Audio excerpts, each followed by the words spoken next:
Señor presidente, mi enhorabuena, en primer lugar, para la ponente.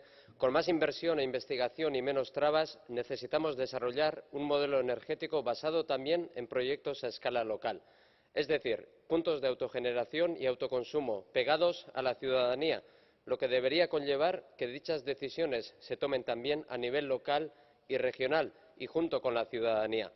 Cada vez más, ciudadanía, pequeñas empresas e instituciones colaboran en sistemas o redes de producción, distribución y almacenaje y consumo de energía renovable a nivel local, en modelos basados en la comunidad. Estos esfuerzos, positivos desde cualquier punto de vista, deberían ser incentivados, impulsados y acompañados por la Comisión como un bien común.